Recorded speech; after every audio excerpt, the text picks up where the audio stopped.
अब आपने वो खरीदना कैसे है।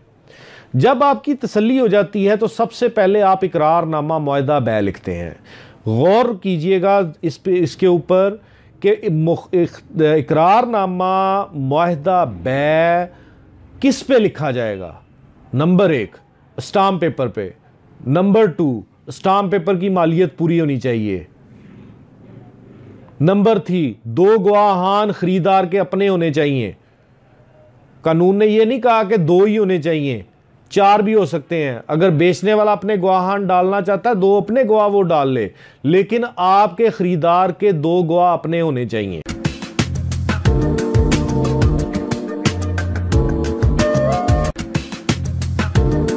बिस्मिल्लाहिर्रहमानिर्रहीम, अस्सलाम वालेकुम। मैं ऑलमोस्ट काफ़ी लेक्चर्स दे चुका हूँ, लेकिन बार बार रिपीटेडली सवालात आते हैं। कोशिश तो मेरी ये होती है कि हर लेक्चर में एक मुदल्लल किस्म का और एक जामिया किस्म का वो लेक्चर हो, ताकि हर सवाल का जवाब मिल जाए। लेकिन मुझे एक गिला ये भी है कि हर सवाल का जवाब मेरे लेक्चर में मौजूद होता है और वही सवालात मुझे फ़ोन करके या व्हाट्सएप पे मुझसे पूछे जाते हैं। काइंडली आप मेरे लेक्चर्स को गौर से सुन लिया करें, और अगर आपको उसमें से जवाब मिल जाता है तो आप ज़्यादा से ज़्यादा ये जहन में रखें कि हमारी बजाय कोई और लोग भी मुस्तफ़ीद हो जाएं। 2 घंटे का कॉल टाइम है और 2 घंटे में आपकी ख्वाहिश ये होनी चाहिए, अगर आप मेरा साथ दे रहे हैं कि ये सिलसिला आगे बढ़े, कि ज़्यादा से ज़्यादा वो बंदे आप मुझे अप्रोच करें, मुझे फ़ोन कॉल पे अपने सवालात का जवाब लें जिनका जवाब इन वीडियोस में मौजूद नहीं है। अगर वीडियोस में वो जवाब मौजूद है तो फिर उसके लिए सिर्फ़ एक कंफर्मेशन के लिए फ़ोन कॉल करना जो है वो दूसरों की हक तलफ़ी है। उम्मीद करता हूँ कि आप मेरी ये आजिज़ाना जो है वो गुजारिश इस पे गौर करेंगे। सवाल वही है कि ज़रई ज़मीन की रजिस्ट्री कैसे होती है, हमें डिटेल बता दी जाए। ज़मीन कैसे ख़रीदी जाती है इसकी डिटेल लेक्चर मौजूद है। मैं दोबारा फिर एक स्नैपशॉट दे देता हूँ, दोबारा फिर एक छोटा सा स्नैपशॉट दे देता हूँ। देखिए, आप जब भी किसी से ज़मीन ख़रीदते हैं, ज़रई ज़मीन, तो आप सबसे पहले उसकी मलकियत को वेरीफाई करते हैं। वो आपको फ़र्द बराए रिकॉर्ड हैंड ओवर कर देता है। वो आप हल्का पटवारी के पास जाते हैं, उसमें जमाबंदी को देखते हैं, उसमें पर्त पटवार को देखते हैं, पर्त सरकार को देखते हैं, आप रजिस्टर हकदारान को देखते हैं, रजिस्टर गिरदावरी को देखते हैं। सारे रजिस्टर देखने के बाद इन लाइन चीज़ें आ जाती हैं। ये पता चल जाता है कि ये बंदा मालिक है इस खाते में, या एक स्पेसिफिक पोर्शन का ये मालिक है जिसका ततीमा कटा हुआ है, जिसका 4 कॉर्नर्स में ये प्रॉपर्टी आती है। ये तो हो गई आपकी तसल्ली कि अब ये मामलात हो गए हैं। अब आपने वो ख़रीदना कैसे है। जब आपकी तसल्ली हो जाती है तो सबसे पहले आप इकरारनामा मुआहदा बै लिखते हैं। गौर कीजिएगा इसके ऊपर कि इकरारनामा मुआहदा बै किस पे लिखा जाएगा। नंबर 1 स्टाम्प पेपर पे, नंबर 2 स्टाम्प पेपर की मालियत पूरी होनी चाहिए, नंबर 3 2 गवाहान खरीदार के अपने होने चाहिए। कानून ने यह नहीं कहा कि 2 ही होने चाहिए, 4 भी हो सकते हैं। अगर बेचने वाला अपने गवाहान डालना चाहता है 2 अपने गवाह वो डाल ले, लेकिन आपके खरीदार के 2 गवाह अपने होने चाहिए। उसमें उस प्रॉपर्टी का सारा जिक्र किया जाए। उस स्टैम्प पेपर की मालियत 1250 रुपये की, और वो बैंक से निकलेगा। उसमें पूरी डिस्क्रिप्शन ऑफ प्रॉपर्टी होनी चाहिए, उसमें मोड ऑफ पेमेंट लिखी होनी चाहिए, उसमें बयाना आपने कैसे अदा करना है वो लिखा जाए।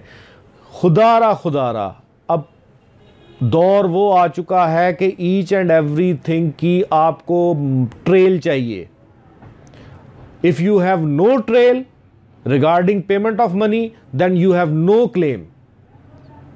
ये जहन में रखें कि कैश पेमेंट अब अदालतें नहीं मानती अगर आपके पास ट्रेल नहीं है। मैं ये नहीं कह रहा कि आप कैश अदा करेंगे तो वो इकरारनामा मुआहदा बै गैर कानूनी होगा, नहीं। मैं ये कह रहा हूं कि कैश अमाउंट की भी ट्रेल चाहिए कि वो कैश आपके पास आया कैसे। फर्ज करें 1 करोड़ का सौदा करते हैं, 30 लाख रुपए का बयाना करते हैं, वो 30 लाख रुपया आपके पास आया कहां से? अगर वो साबित कर सकते हैं तो फिर 30 लाख कैश का कर लें, अदरवाइज 30 लाख रुपए पे 2-3 हज़ार रुपया खर्च के उसका पे ऑर्डर बनवाएं। पे ऑर्डर बनवाने के बाद आप बजरिया पे ऑर्डर पेमेंट करें। आप फाइलर हैं तो आप बजरिया चेक पेमेंट करें, क्रॉस चेक। कोई पेमेंट आपकी कैश नहीं होनी चाहिए, ये मेरा मशवरा है। अगर कैश है तो फिर आपके पास ट्रेल पूरी होनी चाहिए कि वो कैश आपके पास आया कहां से। ये तो हो गया बयाने का। अब बयाना 2 किस्म का होता है। एक बयाना होता है कुल्लो हम पेमेंट कर दी, time was not a sense, कि टाइम उसमें कोई सेंस नहीं था। उस बयाने का तो आपकी कोई लिमिटेशन नहीं है, आप जब चाहें करवा लें। एक होता है कि आप पार्शियल पेमेंट कर देते हैं, मेन पेमेंट जो है वो आपकी आउटस्टैंडिंग रहती है। आउटस्टैंडिंग पेमेंट होगी तो आपको मामलात होंगे। ये तो हो गया बयाने का। बयाने के बाद जब आप फुल पेमेंट करने लगते हैं तो आप मालिक को कह देते हैं कि फ़लाँ तारीख को मैं फुल पेमेंट कर रहा हूँ, आप फ़र्द बै जारी करवा लें। मालिक जाता है पटवारी के पास, वहाँ से फ़र्द बै जारी करवाता है। अब फ़र्द बै जो है म्यूटेशन फॉर सेल, फ़र्द बराए बै जायदाद, mutation for sale of property, ये इंतहाई अहम डॉक्यूमेंट है। इस डॉक्यूमेंट को जब मालिक जारी करवा लेता है तो खरीदार उस डॉक्यूमेंट की सबसे पहले वेरिफिकेशन करे। वो जारी करवाएगा, जारी करवा के उसकी फोटोकॉपी करवा के आपको दे देगा कि आप अपनी रजिस्ट्री वगैरह को तैयार कर लें, ताकि जिस दिन आपने पेमेंट करनी है मैं उस दिन साइन कर दूं। अब उस फर्द बै को आपने वेरीफाई करना है अपनी आंखों से, किसी के कहने पे नहीं। पटवारी कह दे हाँ दुरुस्त है, मत माने, उन्हें के रजिस्टर दिखाएं। एडीएलआर कह दे जारी हुई है, मत माने, उसे को मुझे अपनी आंखों से दिखाओ कि फलां बंदे ने फर्द बै जारी करवा ली या नहीं करवाई। वो फर्द बै के जारी होने की वेरिफिकेशन के बाद आपने उसके मुताबिक स्टैम्प पेपर ख़रीद के मालियत के मुताबिक वो डीसी रेट है या फलां। हाँ, एक चीज़ भूल गया, फर्द बै पे अगर आप ज़रई ज़मीन ख़रीद रहे हैं तो nature of property agricultural, nature of property agricultural, किस्म ज़मीन ज़रई, ये आपकी फ़र्द पे ज़रूर लिखा होना चाहिए।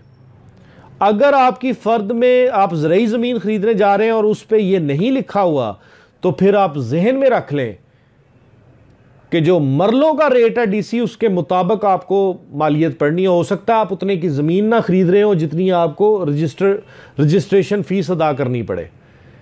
ये ज़रूर जहन में रखना है कि ज़रई ज़मीन ख़रीदते वक्त जब आप फ़र्द बै जारी करवाएं, मालिक करवा के आपको दे, तो उस पर ये तसल्ली कर लें कि ये किस्म ज़मीन ज़रई है, काबिल काश्त है या नहीं ये लिखा हो। उसकी मालियत कुछ और होती है, बंजर कदीम है, बंजर जदीद है, नाकाबिल काश्त है, गैर मुमकिन आबादी है। ये सारी स्पेसिफिकेशन आपके सौदे पर मुहीत बातों के मुताबिक होनी चाहिए। मसलन मैं आपको ज़मीन बेच रहा हूँ कि जी ये गैर मुमकिन का आबादी ज़मीन आपको बेच रहा हूँ, फ़र्द में गैर मुमकिन आबादी लिखा नहीं हुआ तो आपकी मुमकिन आबादी की फ़ीस चार्ज होगी। आप ख़रीद रहे हैं ज़रई ज़मीन बंजर कदीम, जब फ़र्द आती है तो उसमें लिखा होता है ज़रई ज़मीन बंजर जदीद। आप ज़रई ज़मीन ख़रीद रहे हैं नाकाबिल काश्त, फ़र्द आ रही है कि ज़रई ज़मीन काबिल काश्त। आपको इन चीज़ों के नुकसानात हैं, ख़रीदार को इन चीज़ों के नुकसानात हैं। अब एक नाकाबिल काश्त ज़रई ज़मीन है, आपको काबिल काश्त ज़रई ज़मीन की फ़र्द मिल जाती है, आप ले मैन हो, आप रजिस्ट्री करवा लेते हो, साल बाद आपको टैक्स पड़ जाता है, मामलात कहीं के कहीं पहुंच जाते हैं, रजिस्ट्रेशन फ़ीस में इजाफा हो जाता है। जब ये चीज़ें आप देखेंगे तो आपने कहना ये क्या हुआ।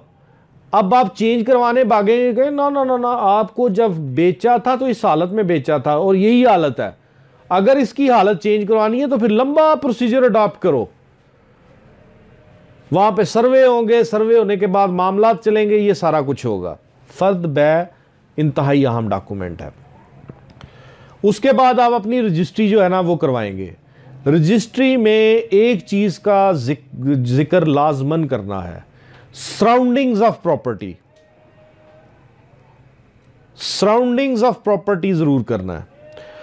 अब दूसरी बात, रजिस्ट्री हमेशा ज़रई ज़मीन की जितने में खरीद रहे हैं उतने में ही करवाएं, या उससे कोई 2-4 लाख फी एकड़ ज्यादा करवाएं। उसकी वजह कि आप हक्के शुफा से बच जाएं। अब रजिस्ट्री तैयार हो गई। रजिस्ट्री तैयार होने के बाद पेमेंट का तरीका, पेमेंट का दो जगह तरीकाकार अडॉप्ट किया जा सकता है।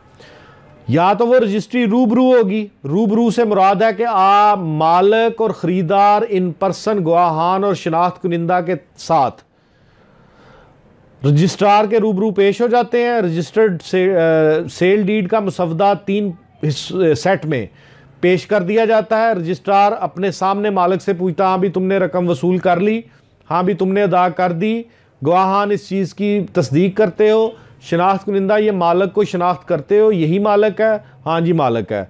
रजिस्ट्रार के सामने अंगूठे और साइन हो जाते हैं, पेमेंट रजिस्ट्रार के सामने अदा कर दी जाती है। सबसे बेहतरीन तरीका रूबरू। दूसरा तरीका, रजिस्ट्रार नहीं बैठे होते, सब रजिस्ट्रार अक्सरों पेशतर अपनी सीट पे नहीं बैठे होते, मुमकिन नहीं रहता कि रूबरू रजिस्ट्रियां हो सकें, तो फिर उसका तरीकाकार होता है लोकल कमीशन।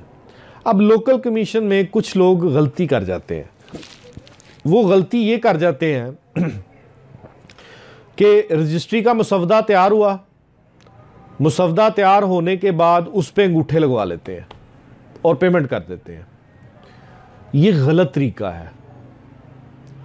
याद रखिएगा कि अगर आपने लोकल कमीशन के थ्रू रजिस्ट्री करवानी है या आपने रूबरू करवानी है, रूबरू करवानी है तो सब रजिस्ट्रार के सामने जाके साइन अंगूठा करें, उसके पीछे ना करें, उसकी अदम मौजूदगी में मत करें। अगर आप लोकल कमीशन के ज़रिए करवाना चाह रहे हैं तो ये जहन में रखें कि आपने जो वो सेट तैयार 3 करने हैं रजिस्ट्री के, उसके ऊपर कहीं पे साइन अंगूठा नहीं करना या करवाना, किसी का भी, ना गवाह का, ना शनाख्त कुनिंदा का, ना खरीदार का, ना फरोख्त कुनिंदे का।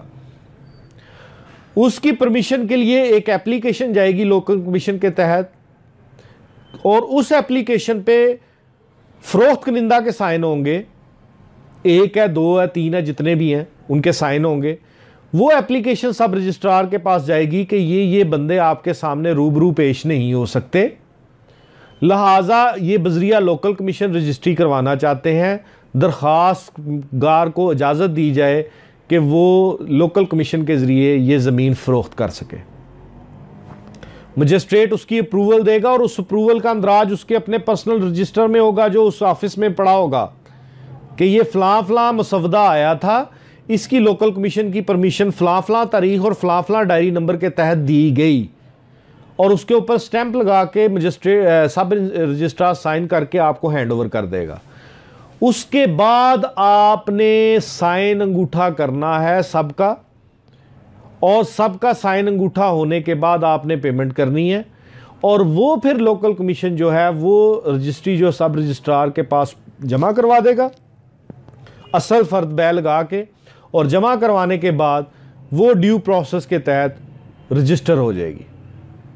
जब सब रजिस्ट्रार उस रजिस्ट्री को रजिस्टर करके असल मुसवदा आपको वापस कर देगा, तो इसका मतलब ये नहीं है कि आप ज़मीन के मालिक बन गए। बेशुमार मेरे साइलीन हैं जिन्होंने 10-10 साल से ज़रई ज़मीन ख़रीदी हुई, रजिस्ट्रियाँ पास पड़ी हुई हैं, और वो आए हैं कि जनाब हम बेचना चाहते थे तो हमें पता चला कि हमारा तो इंतकाल नहीं हुआ ज़मीन का। और ये एक ख़तरनाक चीज़ है। रजिस्ट्री करवा के घर में नहीं बैठ जाना। अगर आप घर में बैठ जाओगे तो रेवेन्यू रिकॉर्ड में किसी को कुछ नहीं पता कि ये ज़मीन बिकी है।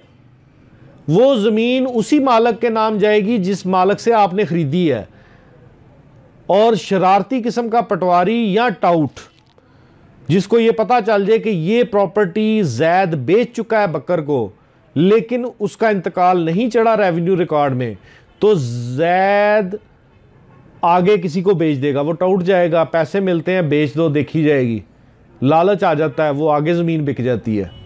10 साल बाद जब आपको पता चलता है तो वो 3 हाथ बिक चुकी होती है और आप सिर्फ एक रजिस्टर्ड डॉक्यूमेंट अपने हाथ में लेके बैठे होते हो। नहीं, ये नहीं तरीकाकार ठीक। रजिस्ट्री करवाने के बाद आपका अगला मरहला शुरू हो जाता है कि वो रजिस्टर्ड सेल डीड की कॉपी, माइंड इट, असल रजिस्ट्री किसी पटवारी को बराए इंतकाल नहीं देनी। आप सर्टिफाइड कॉपी सब रजिस्ट्रार ऑफिस से निकलवाएं और सब रजिस्ट्रार ऑफिस से वो सर्टिफाइड कॉपी निकलवाने के बाद वो कॉपी आप दें पटवारी को और अपने सामने पटवारी के रजिस्टर पर पटवार पर उसका इंदराज करवाएं कि मैं ये बराए इंतकाल मुसद्दका नकल रजिस्ट्री जायदाद फलां फलां पटवारी को वसूल करवा रहा हूं। पर सरकार पटवार में जब उसका इंदराज हो जाएगा तो फिर पटवारी लाजमन उसको तहसीलदार के पास पेश करने के लिए लेके जाएगा। तहसीलदार के पास जब जाएगी तो पर्च सरकार में उसका इंदराज होगा कि ये बराए इंतकाल रजिस्ट्री मेरे पास वसूल हो चुकी है। फिर तहसीलदार उसका जलसा आम मुनक्कद करवाएगा। कुछ बातें मैं ये आपको बता रहा हूं जिनका अब वजूद नहीं है प्रैक्टिकली, लेकिन कानूनन ये लाजमन है। तहसीलदार उसका जलसा आम मुनक्कद करवाएगा। जलसा आम में फिर उस रजिस्ट्री की तस्दीक करेगा कि हाँ जैद ने ये बकर को बेच दी। पत्तीदार उस इलाके का रहायशी वो उसको सेकंड करेगा कि हाँ जैद ने बकर को ये ज़मीन बेच दी। जैद का उधर मौजूद होना लाजमी है। बकर के रिप्रेजेंटेटिव जिन्हें ख़रीद करदा उनके रिप्रेजेंटेटिव या उनका अपना मौजूद होना लाजमी है कानूनी तौर पर। प्रैक्टिकली आजकल नहीं हो रहा। प्रैक्टिकली तो आप जाके पटवारी को नकल देते हैं और वो कहता है 2 दिन बाद आके इंतकाल नंबर ले जाना, वो उसके ऊपर इंतकाल नंबर लिख देता है। लेकिन कानूनी तौर पर जो मैं आपको बता रहा हूं ये लाजम है। इंतकाल जब हो जाएगा आपका नाम रजिस्टर हकदारान में बतौर मालिक लिखा जाएगा उस इंतकाल की रूह से। फिर इस्तेमाल में जमाबंदी पे जाके आपने, जब इस्तेमाल हो रहा हो तो फिर जमाबंदी में जाके आपने अपना इंदराज करवाना है कि अब इस जमाबंदी के तहत मैं मालिक हूं। फिर आपने रबी और खरीफ की फसल, दोनों फसलों में से जो नज़दीक तरीन फसल है उसके सिर्फ 10 से 15 दिन होते हैं जब इंतकालात चढ़ते हैं, गिरदावरी चढ़ती है। आपने रबी या खरीफ की फसल पे आपने जाना है और जाके उस ज़राई ज़मीन की गिरदावरी बतौर मालिक खुद काश्त अपने नाम करवाना है। या कोई मज़ारा आप लेके जा रहे हैं तो मालिक के खाने में आपका नाम आएगा और काश्त के खाने में उस मज़ारे का नाम आएगा। जब गिरदावरी आपके नाम हो जाएगी तो फिर भाई मेरे आपकी ज़राई ज़मीन की ख़रीदारी मुकम्मल होगी। उम्मीद करता हूँ कि ज़राई ज़मीन कैसे ख़रीदी जाती है मैंने उसकी तफसील बता दी है।